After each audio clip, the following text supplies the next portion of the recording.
স্নানং সংসার মলনাশনম গীতা নাম সহস্রেণ স্তবরাজ বিনির্মিত যস্য কুক্ষৌ চ বর্তেত সোহপি নারায়ণশ্রিত। ভগবান বিষ্ণুর এই উত্তম মাহাত্ম্য গীতা শাস্ত্র পাঠ করলে এবং শ্রবণ করলে পুণ্য সঞ্চয় হয়, পাপ বিনষ্ট হয়, মানুষ ধন্য হয়ে যায় এবং তার সমস্ত দুঃখ বিদূরিত হয়। মহামুনি ব্যাসদেব অষ্টাদশ পুরাণ, 9টি ব্যাকরণ এবং 4টি বেদ মন্থন করে মহাভারত রচনা করেছেন।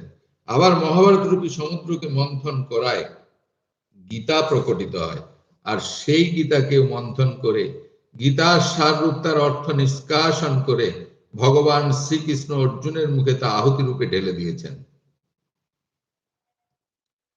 গঙ্গায় প্রতিদিন স্নান করলে মানুষের কলুষ দূর হয়। গীতারূপিণী গঙ্গার জলে একবার মাত্র স্নান করলেই সমগ্র সংসারের মল বিনষ্ট হয়ে যায়। গীতার সহস্র নামের দ্বারা যে স্তবরত্নটি বিরচিত হয়েছে সেইটি যার হৃদয়ে বিদ্যমান থাকে, অর্থাৎ